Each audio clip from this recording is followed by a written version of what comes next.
I appreciate your transparency on the numbers. It's not just, hey, I bought 5 bedrooms, 5 units, 50 units. I think being transparent actually helps people on a real estate financial freedom. 6 years since I've been investing. It's so crazy, man. I just taking action, trying and starting. I've learned so much, connect with so many different like-minded persons. So all in for everything, that really kind of piqued my interest to say, hey, I got to try to do something for myself that can be just a little more beneficial.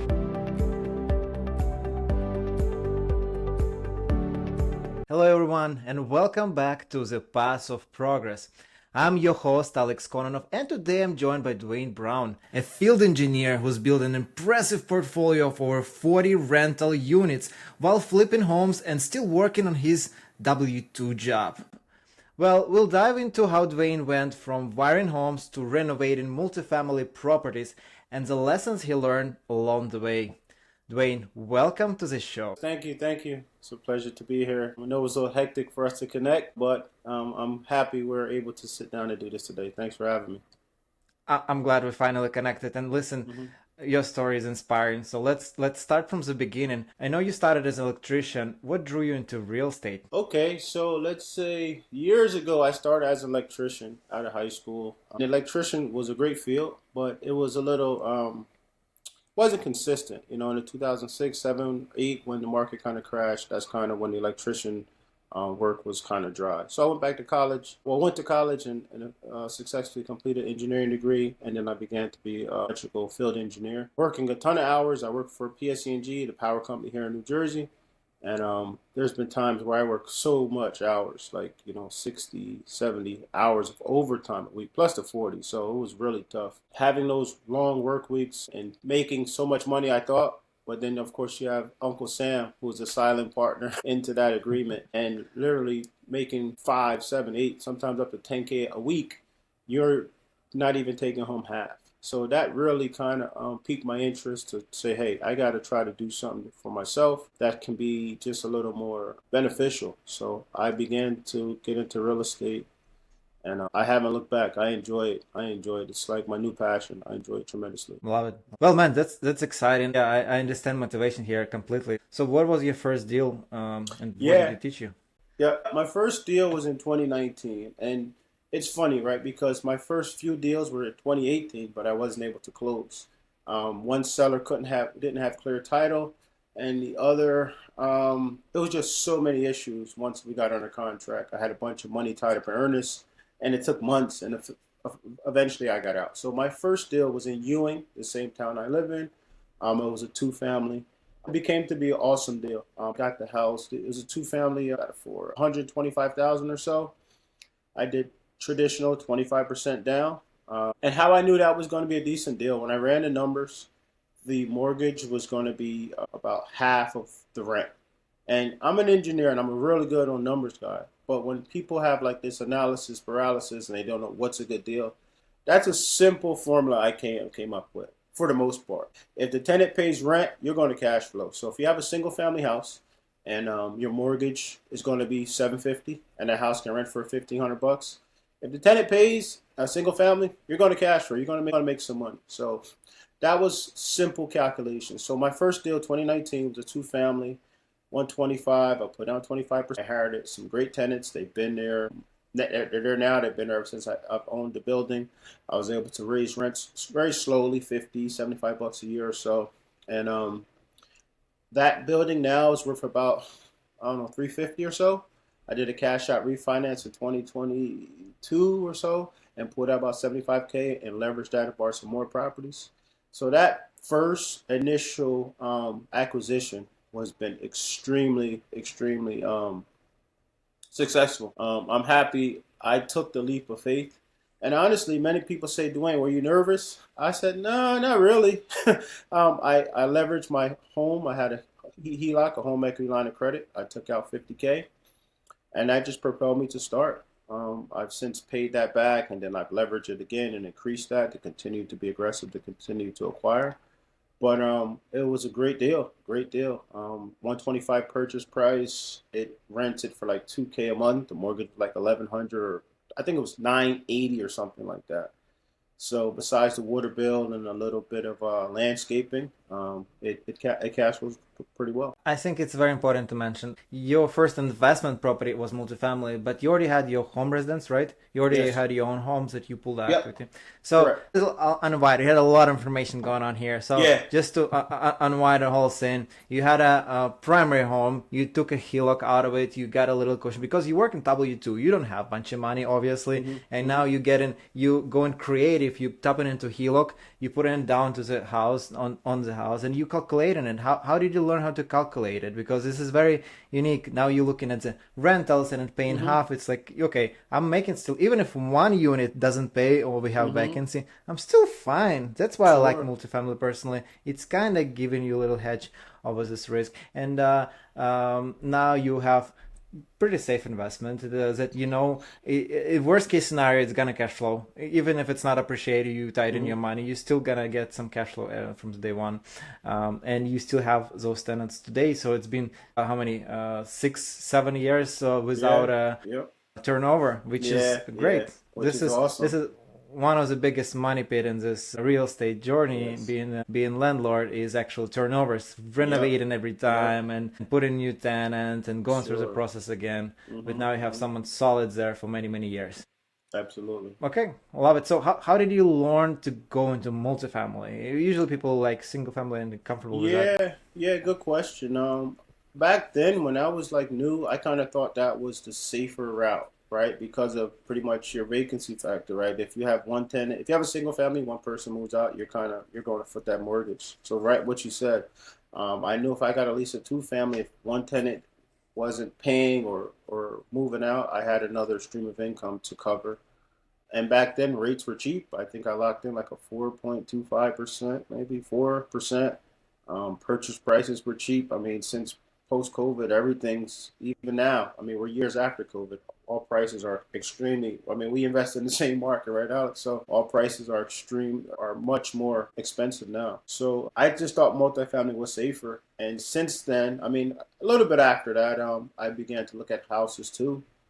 But I knew multifamily. I just felt like multifamily was a little safer investment, being my first, and that's what led me to that. Fair enough. So Hmm. you got the first property, you got your proof of concept, everything Yep. works, you got cash flow. Hmm. Great, landlord, and it's easy. Tell us, did you have any issues with that property? No, no issues. I initially went in.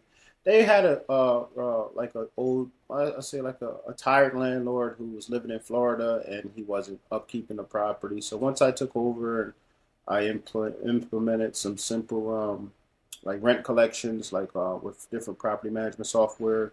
Of course, I put new siding and painted the building roof, a couple new windows. I had a landscaper come, every week and a half, 2 weeks to cut the grass.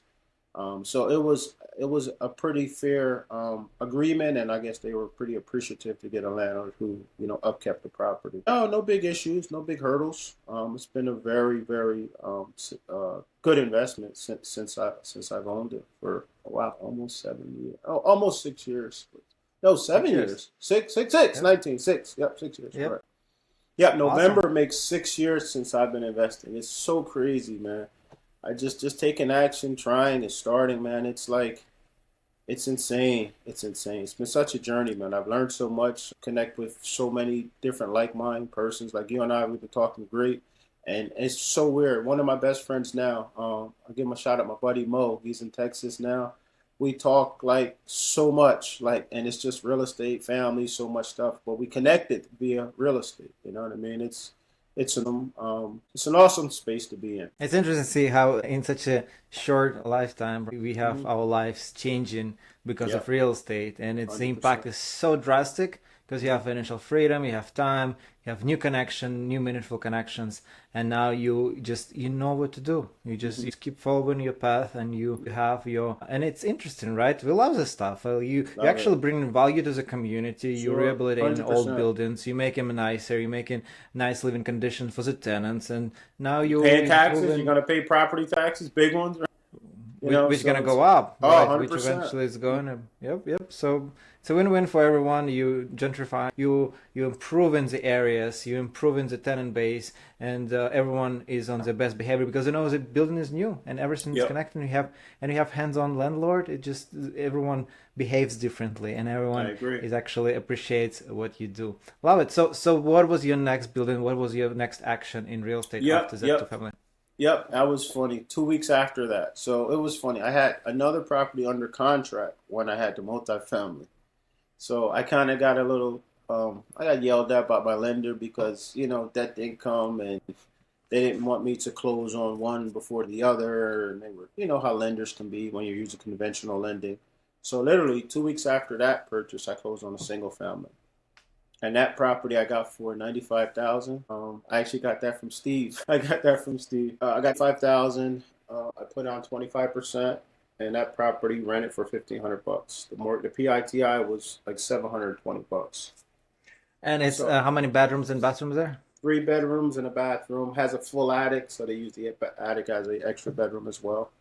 So yeah, Oh wow! So it's a four bedroom. And how much are you renting it today for? 50. I was a little patient with that family. They kind of complained that they ran into some hard times, so I lowered the rent a little bit, and slowly I've been raising it back up.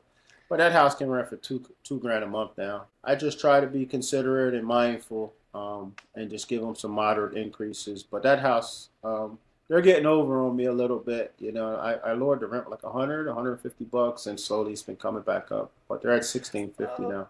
Listen, whatever works for you, right? Hmm. There's no right and wrong. In this Hmm. case, you mitigated the turnover and you Yes. changing and renovating buildings. So you have people in the same place. It actually makes sense to keep them and motivate them to stay in the place than going through the process. For folks who's listening, we're talking about New Jersey, Trenton, New Jersey MSA. And in that particular zip code, if I recall correctly, the hard rents, fair market rents for this area, for four bedroom, which is three bedroom plus one bedroom, the attic, you can make it legal bedroom. You can rent it for, I think it's 2,700 is the figure that they have on the website. Just so you know, Hmm. Yeah, I know, I know. Yeah, it, if it gets aggressive, man. It's insane. you should send this podcast to your tenant and say, listen, you better Yeah, be on your best behavior. yeah, yes, because the Because rent can this is go how up much is a rent right drastically. now in Correct. Trenton. Yep. Yeah, and they grew pretty aggressively, but fair market rent it goes based on median income, and it's just government calculation. It's actually is lower than median, so Hmm. 60% of people with income actually can afford it more, and 40% is below. But Hmm. Trenton is a very interesting trajectory.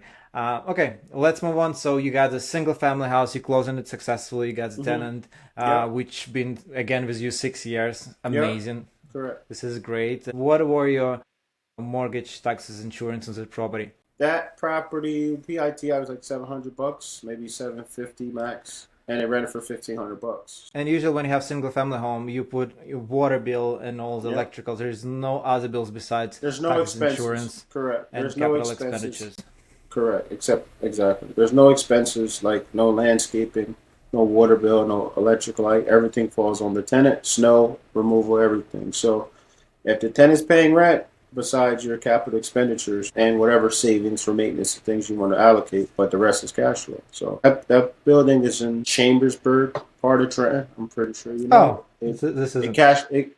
Yeah, it's like my opinion the best part of Trenton to invest. That zip code 08611. It's the best part of Trenton with respect to appreciation. Good blue collar persons who want to be there. A lot of restaurants and stuff like that. I think it's a good part to invest in. I have somewhere on the border and on a BD street there. Okay. I have Yeah, like yeah, two I know. family. It also was a really good investment. Hmm. So did you refinance, cash out refinance from the property as well, or you just kept No, it as is? I just kept it. That property's worth probably. I had already had a cash offer at 250, and I bought it for 95,000. I owe like 60K on that property. I did maybe a 20K HELOC on that. So yeah, I think yeah I did. I didn't cash out. I just opened up a HELOC. I didn't do it like a refi. I just cashed out. I just did a HELOC to leverage some cash.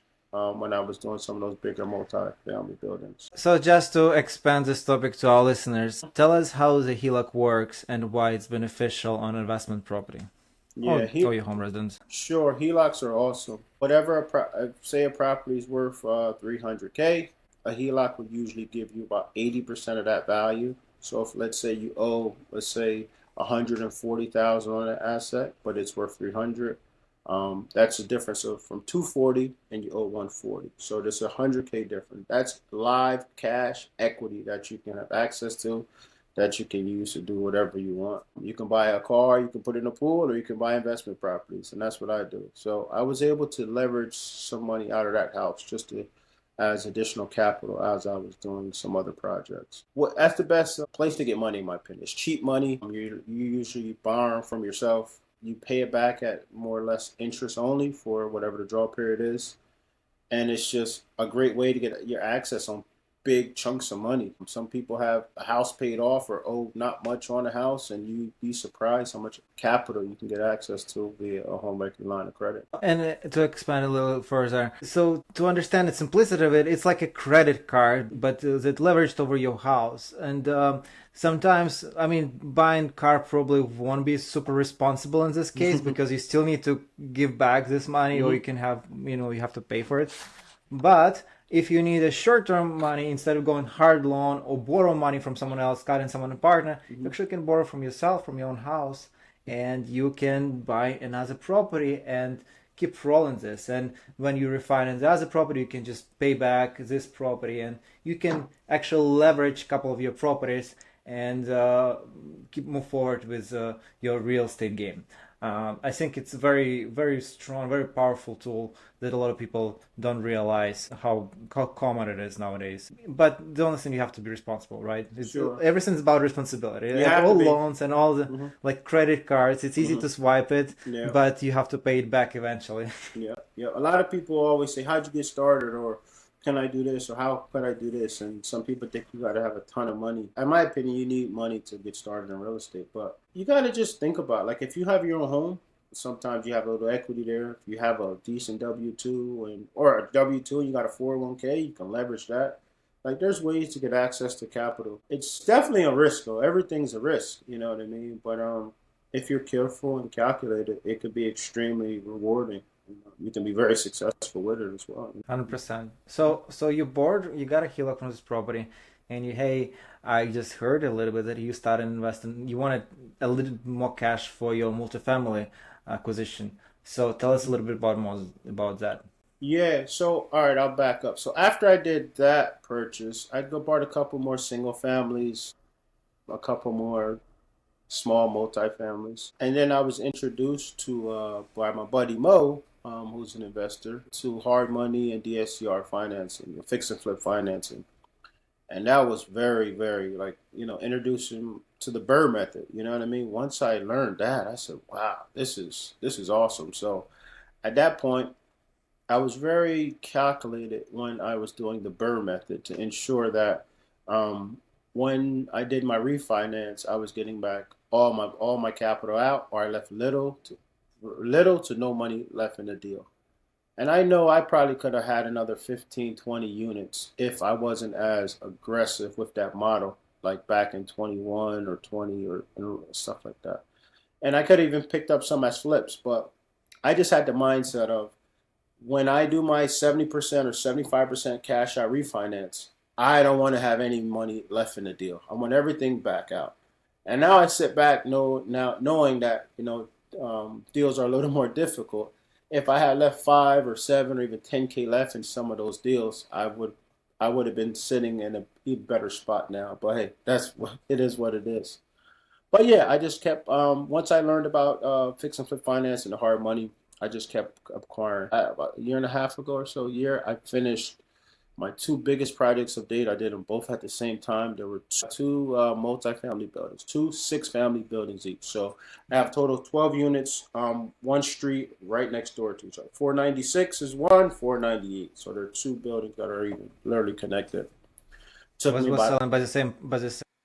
no, no. That's why it's good just to be out there doing your thing. I found the first one off mark. It was on the market. I think the seller was he took it off, but I got that one for like 265. And while I was under, I don't know. I think I was no, I was. I think I was under. No, I think I started. The next door building was an investor who just wanted to clear up some cash and threw it right on my lap. And The price he was selling it to me, 355 for a shell. It was a lot, even though a lot of work was done inside. And if that was the number, if I didn't own the other building that I already closed on, I probably wouldn't have. It was just too high, is what I thought, based on the numbers and what I needed to finish to get it to the finishing line. But I'm glad I bought it because both of those buildings are pushing almost 2 million, let's say 1.8, $1.9 million right now. Almost $1 million buildings each. You know what I mean? Hence, when I was doing those renovations, I needed access to a little more capital to push them to the finish line. So that's when I was able to leverage some other rental properties to get some access to capital to continue to finish up. So So those, let's go into details. How much you yeah, paid originally for those buildings? What was the renovation? yep, How long it took you? yep. So the first building I got for 265, that was about 150K renovations. That building is worth about 900,000 now. That took about 8 months. And then the second building, because I got them, I was in both rehabs at the same time. I just tried to concentrate on the first 6 unit. So that literally took me 3 months longer because so that one I got for 355 and I put about 170,000 into that one. So all in for everything about, and holding costs too wasn't cheap, man. I was paying like 7 grand a month just interest between both buildings. That was tough. Plus, you're renovating the building, paying subs, ordering material, doing all of that stuff. So it was a little stressful. It was a little stressful to have so much money tied up at one time. I mean, I leveraged my HELOC. I have a home equity line of credit that was 50K years ago, and I was able to increase it to 250. I leveraged all of that. I leveraged some more HELOCs on rental properties. I took out 401K loans. The cash flow from the business from all my other units was all getting dumped into that. My W-2 income. It was a lot. It was a lot to me. But I don't have any partners. It's just myself. And I did it. It wasn't easy, but it's doable. It's doable. Those buildings are very nice now. They're cash flowing well. And I got almost $1 million in equity in those buildings right now. It's insane. It's very, very. How much is your cash flow on those properties?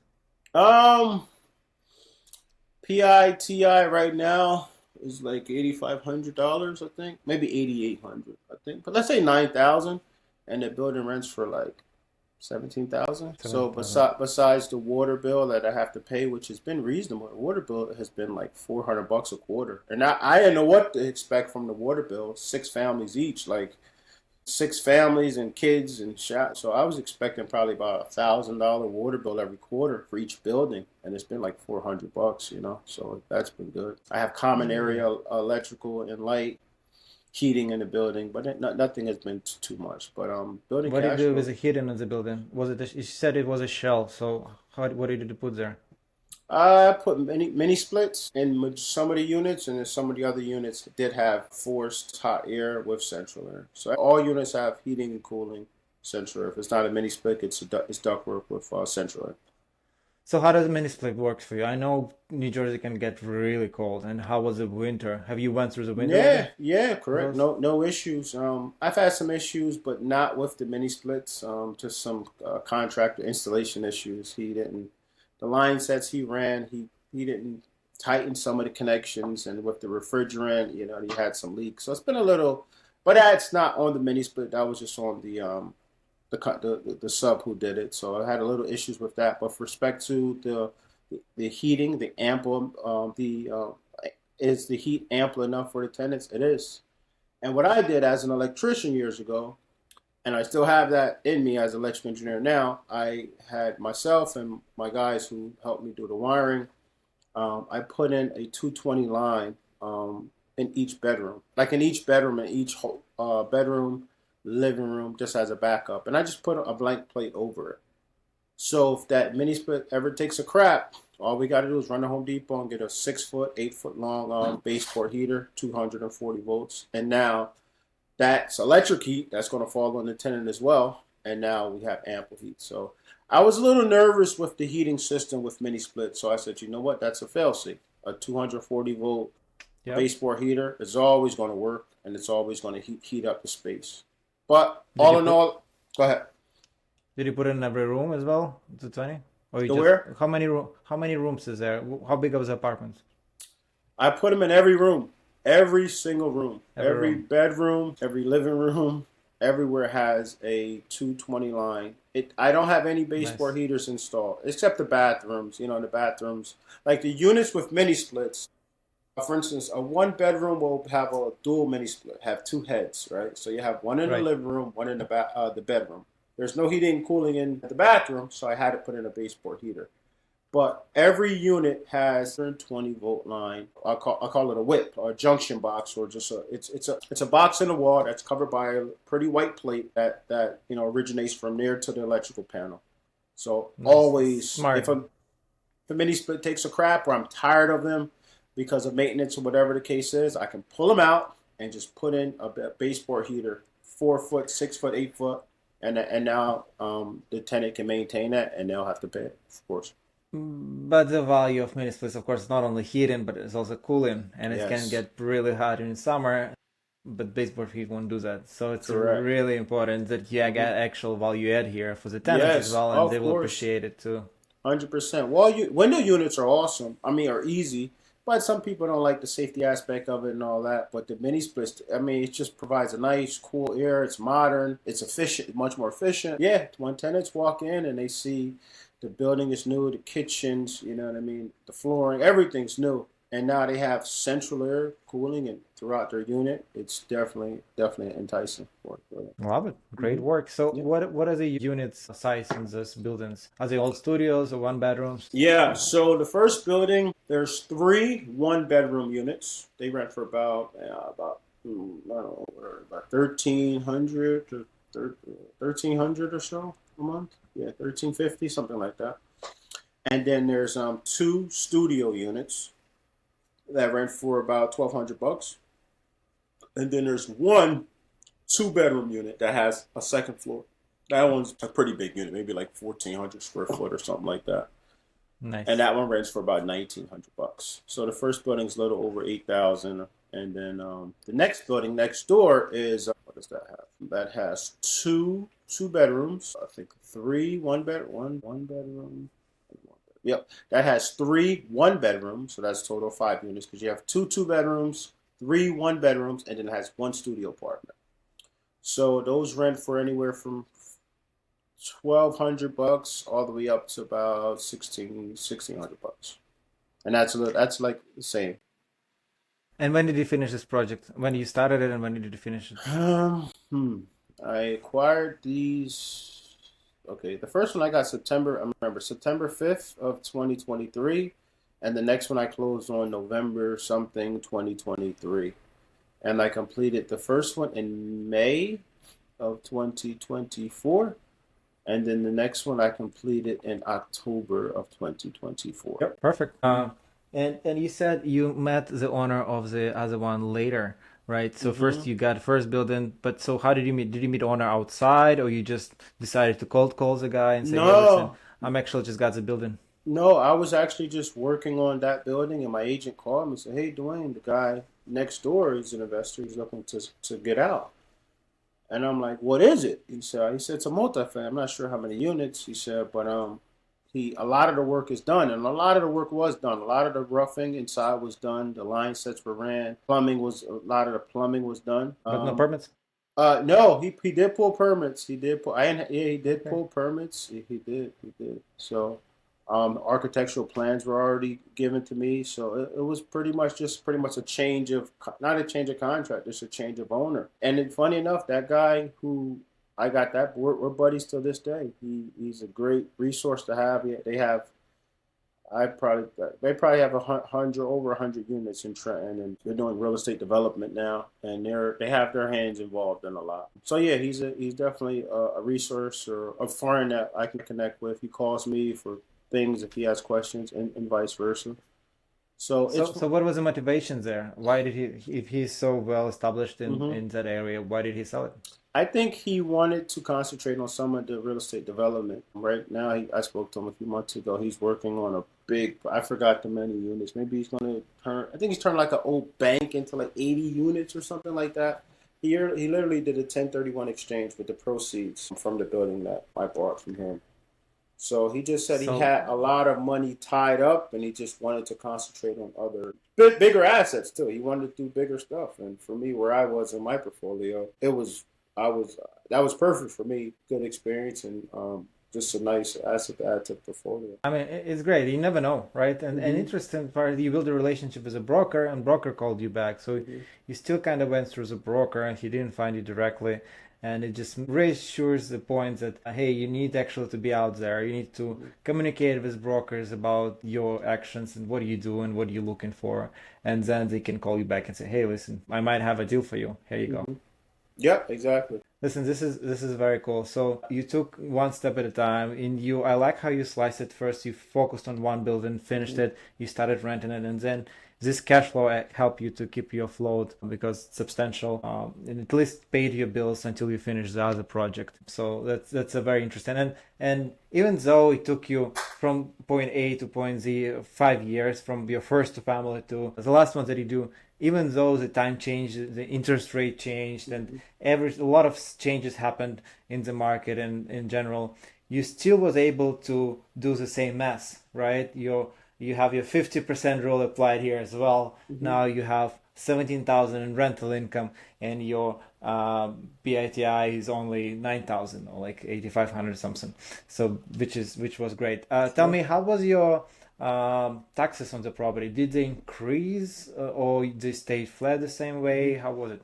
That's a good question. So the taxes stay flat as of right now, but I apply for a 5-year tax abatement.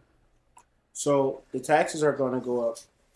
They're going to increase. They're going to be pretty disgusting. He's going to evaluate the building probably at like a 400K, and that's going to be about 23 to $25,000 yearly property taxes for each building. So it's sad. It is what it is, right? But the building cash flow the best right now. They're not going to cash flow better in 4 years from now. Even if with me doing moderate rent increases, I'm literally just hedging the huge tax increase that I'm going to get in a few years. So that sucks, but it's a part of the business, right? I guess it's nothing I can control. So I'll continue just do moderate increases for whatever that percentage, You 75 just bucks a year, just to try to combat that huge tax increase that I'm going to get hit with. you just casually drop the one of the biggest in here, tax abatement. Hmm. Let's unpack it here. So tell us more about tax abatement. What is this, and how can you apply for it? What are the chances? What is the process? Let's dive deeper into it. I didn't know much about it, and that's why it's great to communicate with other investors. And literally, the person I bought the second building from said, "Hey, Duane, why don't you apply for a 5-year tax abatement?" I said, "I can do that." He said, "Yeah." So I literally went down to the city. I got the tax abatement form, and I filled it out. And I'm like, what? How am I like approved? Like, how do I know this is going to work? Right? I mean, they can just look at me and say, "No, you're a weasel. You're a landlord. We're not giving you anything." Right? They said, "No, just fill out this form. We'll come out. We'll do a walkthrough inspection, and we'll put a valuation on it, and you'll get a 5-year tax abatement." I said, "That's it?" They said, "Yeah." So I literally did the tax abatement for both buildings the same day, and they came. Yeah, they came and I think I did. Yeah, I'm pretty sure I did. They came. They walked them. They came up with a valuation. So I still haven't got it. He just gave me a hint, idea, the number he was going to put on it, and that allows the taxes to be. Right now, the taxes on both buildings are like 4,000 each. So that's where they are now.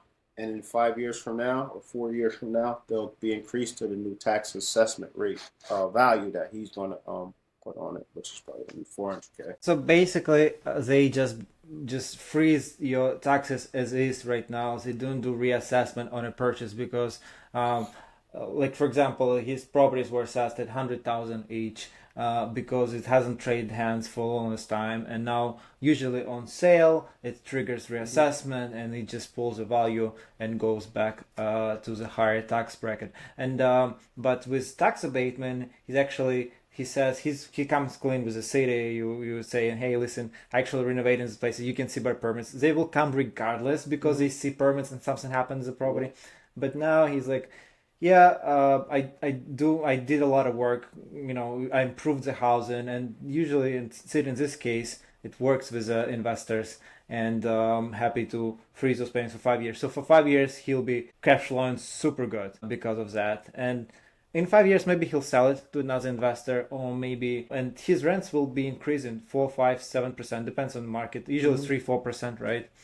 Is average. But it's 3% over year. So 5 increases. So 3% year one, 3% year two, and now it's actually somehow a little bit more balanced. So in 5 years, when he get reassessment with new tax base, it's not going to be a surprise, and now you'll be well prepared for it. It's still going to be a great property. Exactly. I after did a 5 years. calculation. It's like about $35 a year, a tenant. If I increase the rents about $35 a year, that will cover the disgusting tax Increase. increase. So, which is reasonable, more than reasonable. I mean, if your rents, some units are $1,600, $1,400, $1,800. It's 11, even less than 3% Exactly. average annual increase. So those, if you go through fair market rents, you'll see those rents shown there, as we mentioned.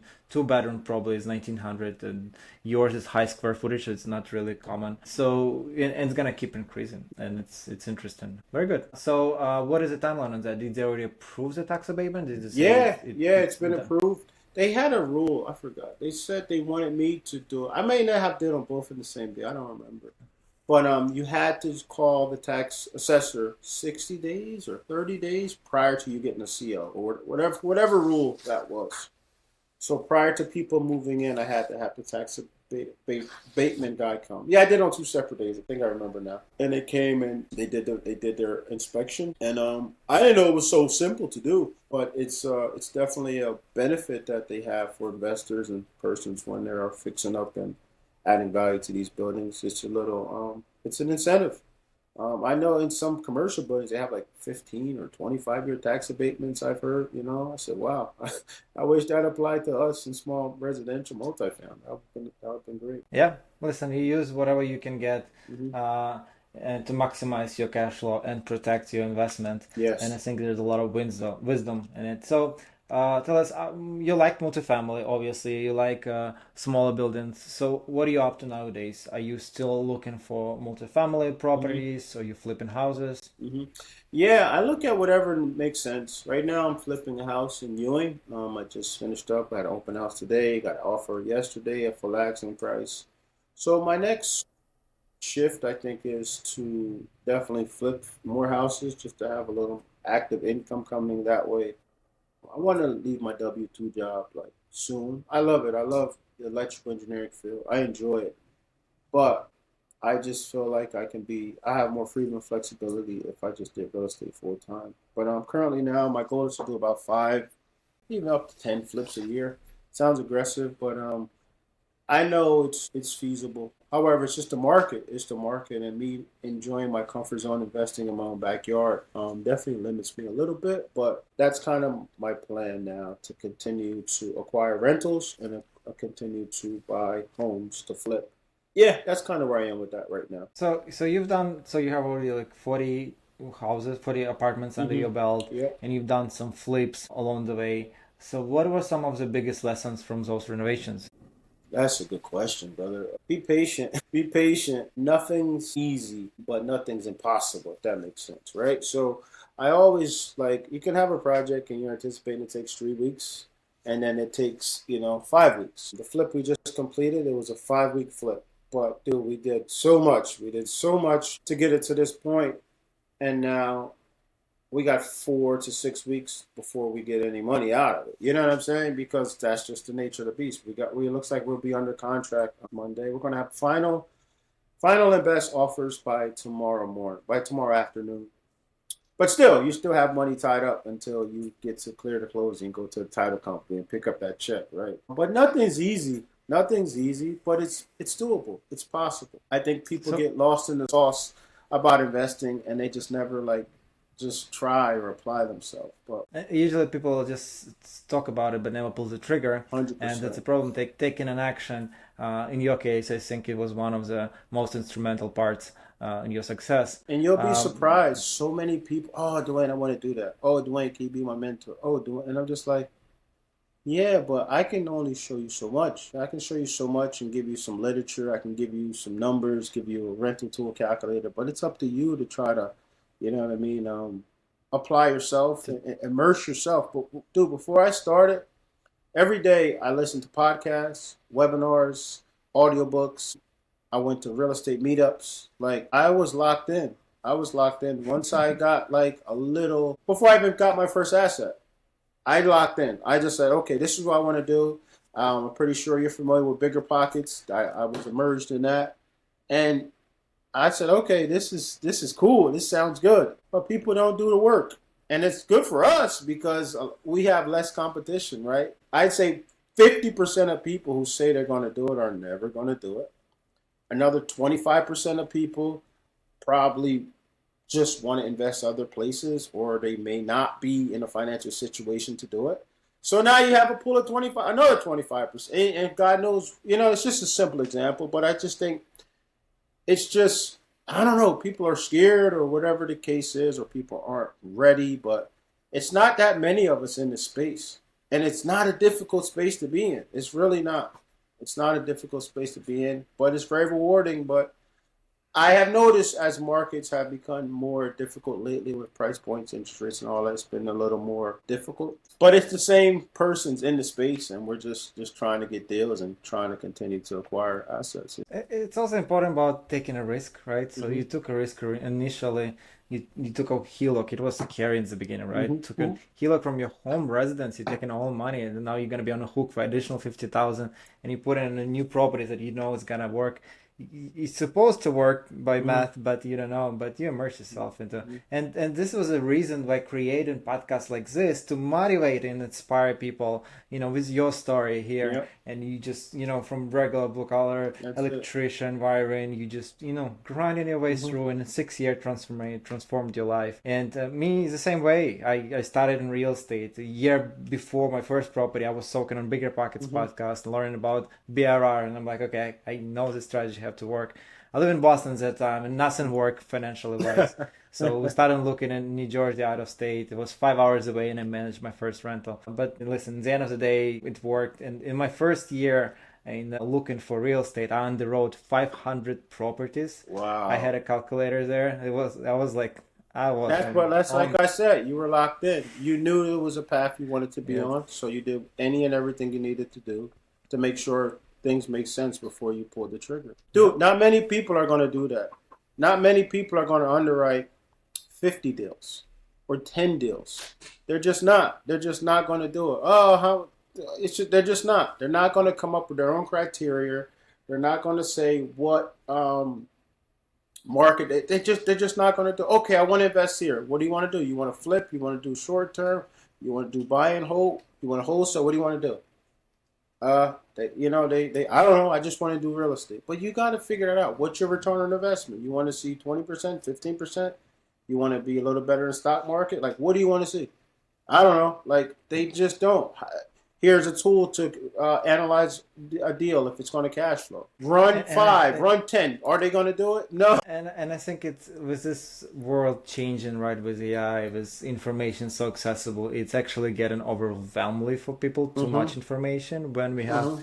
when we're talking about assets. Now we have like hundreds of different assets, right? We Mm-hmm. have small residential, we have single family, we have multifamily, we have commercial, we have retail, we Yep. have mobile home parks, blah, blah, blah, blah, blah. Yeah. And now you're like, okay, choose the assets that you like, what I'm gonna do. And different kind of game, right? Everyone go big as soon as you can, but then you got hit with 10 million evaluations, and you're like, wow, what I'm gonna do here, and Mm-hmm. everyone gets stuck in a different world, just waiting for to pull the trigger, but they never actually do. But So listen, true. your story is interesting because not only you have W2 job, you keep acquiring properties, you aggressively looking. I heard you haven't building your own house, and on top of that, you are still self-managing all of those properties. So how do you handle that, man? Yeah. It's doable, right? But it's busy. I try to create some systems that make things a little easier. So I have like a Google Voice number for all my tenants. I use property management softwares like apartments.com, easy landlord forms. I used to use Stessa a lot for like tracking expenses. But yeah, I'm just still the point of contact for my properties. I have a couple of good handymen. So I'm literally, people say, how do you do that? Or that's not true. You're lying because you must get calls every day at 2 o'clock in the morning. And that's not the case. If you have good quality of residents, I like to call them residents opposed to tenants, and you have some good systems in place. Like my handyman is awesome, few that I use. When something happens, my tenants text me majority of the time. Sometimes they call, but since I do work full time, I prefer they text when they can. If it's emergency, of course, call me, and I'll just send my handyman. A lot of times they'll send me a picture. Hey, Duane, this is leaking. This is broken. Send me a picture. Send me a video. Let me send it to my handyman. He'll go look, evaluate, pick up what he needs to pick up, and he'll make the repair. And then I just sell him the money. Cash App, Zelle, Apple Pay, whatever the case is. But honestly, I enjoy it. I enjoy helping people with the largest expense that they're going to have to be involved with, which is housing. And I think that allows me to pick better quality of tenants that give me less headache that I'm going to manage.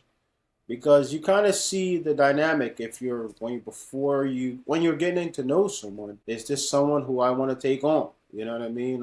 You can't take everybody on because some people are just going to be may just not be a good fit. Some people are going to be just a pain in the you know what. So I enjoy it. It's something I don't know if I'll do always or always continue to do, depending where I continue to push the portfolio. Like when I'm at 100 doors, do I want to do it? I don't know. It all depends. But I'm looking at VAs as well now to try to implement that eventually. But as of right now, where I am with my business, the 40 so over 40 doors that I have, I don't spend that much time managing. I have electronic leases, so I literally send me your email. I can send you an e-lease. You can review it. Once you sign it, it'll come back to me, and we both have it for our records. I have online payment portal. Besides in the beginning, the tenants really don't have to see me unless something really crazy is going on. But I yeah, love it. I So enjoy managing my I have properties. one big question for you. Yeah, So do the tenants know that you are a landlord? they do. They do. I regret it? Yes and no. I know when it's rent increase time, they always say, "Oh, Duane, you're killing me." And um, it's funny. I'll tell you a quick story. One of my properties I did sell not too long ago, a couple months ago, to a buddy of mine who was, as I've been mentoring, and that house rented for like 1075, 3 bedroom, 1 bath in Trent. And the tenant, I bought the house. They were paying 875. So within like 4 years, I raised them up to 1075. I'm very reasonable.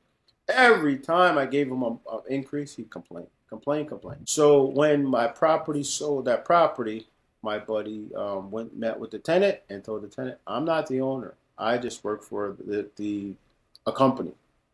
The new rent, because he was month to month, it's not rent control. The new rent's gonna be $1,600. You know that tenant said not a word and signed the new lease. So I laughed with my buddy. I said, "Dude, I was getting 1075. If I was getting $1,600, I would have never sold it to you." And he laughed. But I do tell them I'm the owner. They all know now. Do I regret it? Yes and no. Is there something I will continue to do moving forward? I don't know. I don't think so. I think I probably try to, remove myself from it so it's not as personal or it's not as because when things happen, people say, "Oh, Duane's this or Duane could be that," and I'm pretty reasonable. I'm pretty considerate, but I think it's not a bad position to take. Say, "Hey, I just work for Mister Such and Such. I'm just a manager." So I don't think it's a bad position to take, and I think it's something I will definitely consider in the future. This is awesome. I love story like this. It's like your student became bad as a teacher. You're like, yes, Yeah. I got it. So for me, I have just two comments about it. For me personally, I had to disconnect myself. I grew quickly from 0 to 30 apartments in small area, and self-management was really big a toll on my mental health. I couldn't handle turnovers and people complaining all the time, and there was a different old tenant base. It's not like new tenants that I put there. I inherited most of my tenants at the time, and it was a roller coaster of emotions and phone calls, and me trying to find new properties. It just didn't really work that well for me. So I had to put a barrier between me and tenants. First, I hired one property manager, tried them. I understand they don't do a good job. And I hired a friend of mine who was actually GC on all of my properties that I work. And I like, hey, listen, you have to start doing property management. You know him, it's Mike Balezin. He's a great property manager in Trenton, New Georgia, and highly recommend him. And he just took over, and with our communication back and forth, we really created such a good relationship in terms of managing. He knows my style, what I like, and how we manage things, and now we formed into a very hands-off operation, and that enabled me to move from New Jersey to Florida and continue doing this and focus on another things, and I can relax it. This is in the right hands and it's properly managed. And from another side, as for you, it's nothing wrong to manage your properties, and maybe you feel like, okay, like no one else is doing it, I'm doing, why do I'm doing it? It's not the same, right? Everyone has their own situations, some stories. Some people like yourself liked it, right? And like to be hands-on and talk to people. I'm more introvert, but I had a great guest a couple episodes back. We're gonna put her on the screen somewhere, Rachel Jones, and she has a few hundred units already. Like there's 30 million in real estate, and she's self-managing. The way how she do it, she have VA, and VA handles all the calls, and everything else is automated, and she just like a worker there, right? She's a main property manager, but she trained her VA to be a property manager, hands-off, and helping with operations. And this could be another thing for you, because hiring someone, losing a few locals there, you have opportunity to build your vertical system, and it's actually a good side of business. I've heard a lot of people after 30 units, they actually, hey, listen, it's a good time to start vertically integrating and building the system around you. And now you have everything in-house, no turnover expenses, no other funny stuff, but now you have more control of the situation and everything that's going on. Especially if you like it. I mean, by all means, just keep going. Yeah, it doesn't bother me too much. Sometimes, some days or some, months, it could be a little hectic with a turnover, maintenance, whatever the case is, lack of tenant making payments, evictions. It's a lot. It's a lot that falls on you. But even if you have a property manager, you're still managing them. You know what I mean? So I don't throw shade or whatever person's style is. But as of right now, I don't mind it. Would I want to do this forever? I don't know, but the position I am in now with the systems that I haven't put in place, it's not too much of a bother, and I do enjoy it. Love it. Oh, listen, you just do what makes you happy and makes you comfortable. Yep. If you can build a system out of it, by all means, just more control. And as long as your head is in the right place and you just can keep your happy place without interference of tenants, then that's what it is. So, Yeah, Duane, true. let's talk about your vision and next moves. You said you want to do 5 to 10 flips. You're eventually stepping away from your W-2 job. What's the timeline you're working toward? That's such a good question. I'm Because I want to 30. have this conversation again, in a couple of years. And I Yeah. want to say, Alex, I It might be. overachieved. I It planned might be 5 next years. year. You never know. It might be next year. It might be next year. I'm 38. I'll be 39 in August. I wanted to retire at 40. Can I? Yes. But I just, I want to make sure everything's like shored up with respect to peaks and valleys.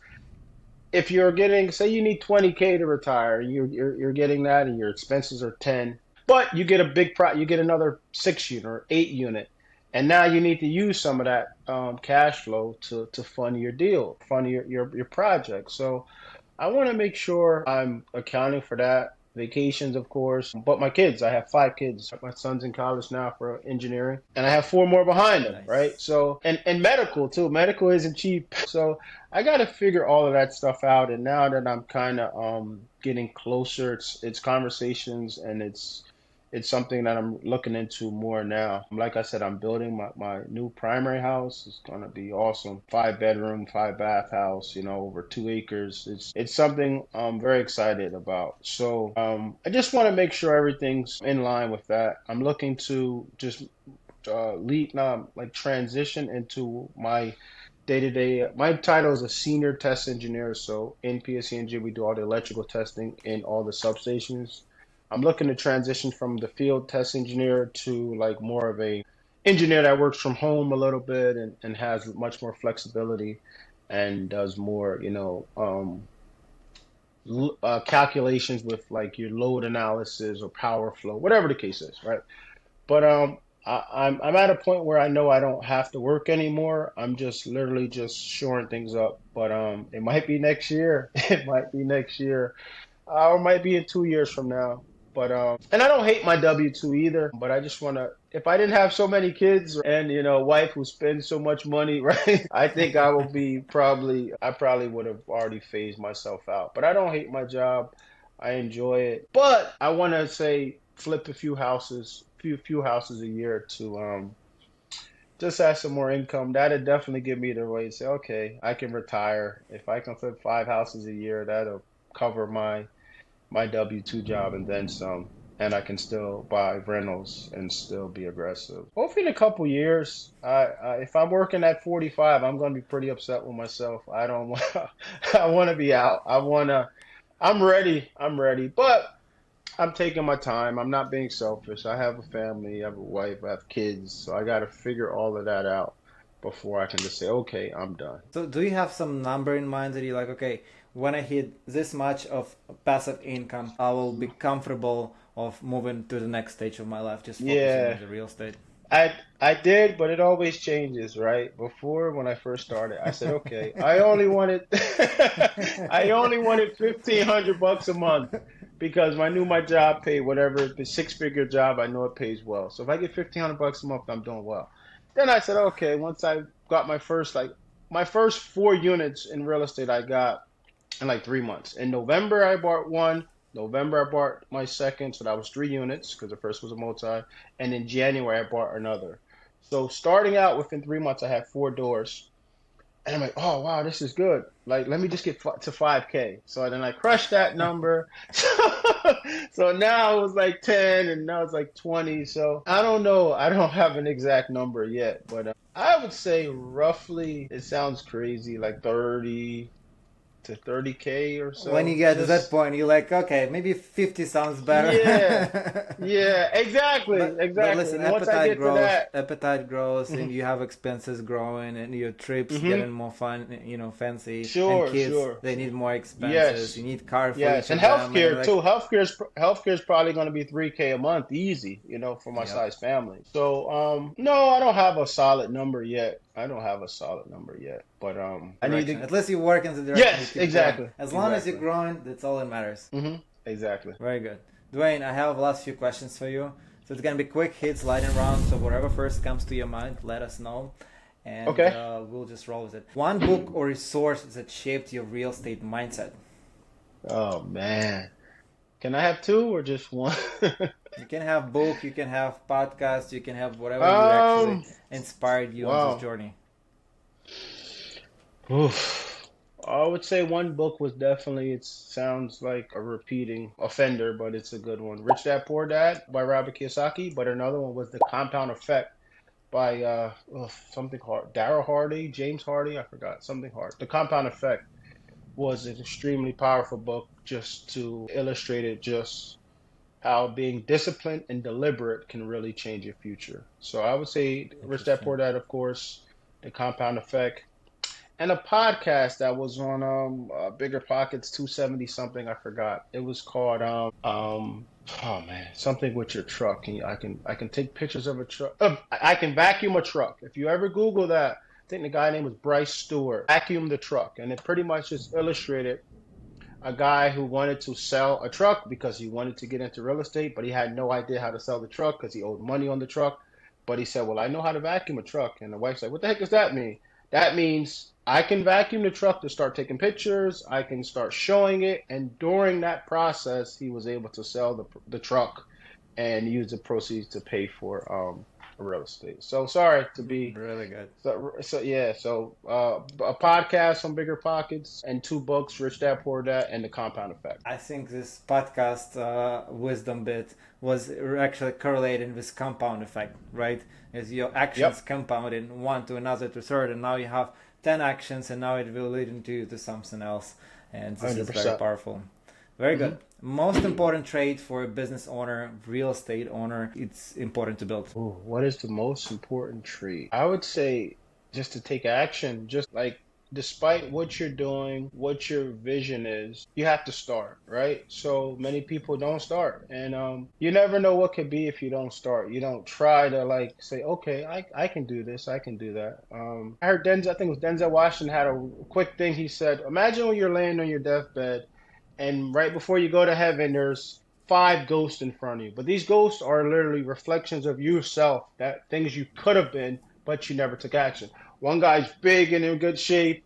One guy's an executive for God knows what. One guy's a successful real estate investor. One guy's married with kids. And it's just like, well, these were directions you could have taken, but you didn't. And this is you. This is what you could have been. So I think taking action as an investor, as an investor entrepreneur, I think is critical. I think number one, in my opinion, taking action and being disciplined and being deliberate. Vacuum your truck, goddammit, and start it, right?